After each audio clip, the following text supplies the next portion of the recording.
Assalamualaikum warahmatullahi wabarakatuh.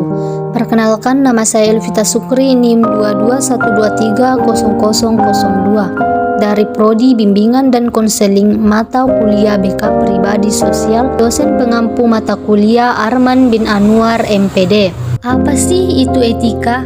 Etika secara etimologis berasal dari Yunani ethos yang berarti custom atau kebiasaan yang berkaitan dengan tindakan atau tingkah laku manusia. Juga dapat berarti karakter manusia atau keseluruhan cetusan perilaku manusia dalam pembuatannya.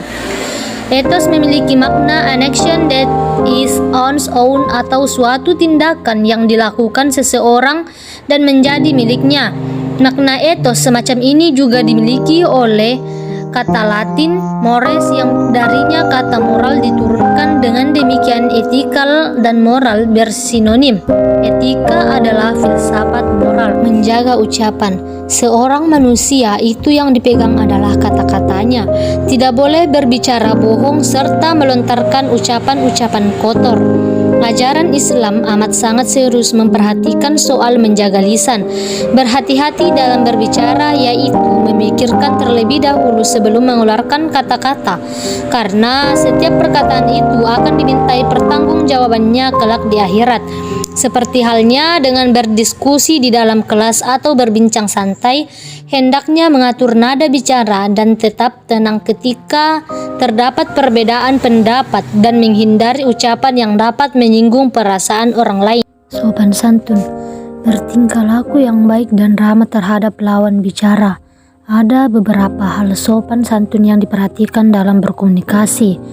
Misalnya menyapa lawan bicara dengan ucapan dan tidak berlebihan dan dibuat-buat, menggunakan panggilan atau sebutan orang yang baik serta memperhatikan volume, nada, intonasi suara serta kecepatan bicara.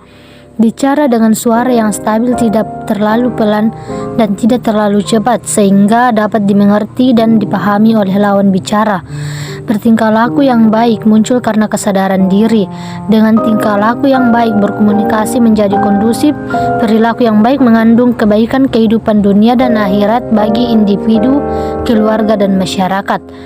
Ketika berkomunikasi diharapkan dapat bersikap serta berperilaku, berpikir tentang apa yang akan dilakukan dan diucapkan efektif dan efisien. Berkomunikasi dilakukan dapat dimengerti oleh kedua belah pihak. Komunikasi merupakan perwujudan dari ekspresi manusia tentang apa yang dipikirkan dan dirasakannya, baik dalam bentuk verbal maupun nonverbal. Komunikator dan komunikan harus berbicara dengan sopan santun yang tidak melukai perasaan satu sama lainnya, yaitu secara lemah lembut, jujur, sesuai fakta dan di waktu dan ruang yang tepat. Ketika konsep ini digunakan oleh kedua pihak, maka penghargaan dan menghargai dari kedua pihak akan tampak dan efeknya akan melahirkan komunikasi yang efisien dan efektif, menggunakan bahasa yang sopan dan dapat dipahami oleh lawan bicara, serta dapat menyesuaikan gaya bahasa dan lingkungan. Saling menghargai, menatap mata lawan bicara dengan lembut. Melihat lawan bicara adalah hal yang sangat penting yang harus dilakukan saat memulai pembicaraan. Hal ini menunjukkan kesan pertama yang baik kepada lawan bicara, yaitu adanya ketertarikan kita kepada lawan bicara. Jangan melihat ke arah lain atau fokus pada kegiatan lainnya yang dapat mengganggu lawan bicara, karena merasa tidak diperhatikan atau seolah-olah tidak dihargai dalam pembicaraan tersebut.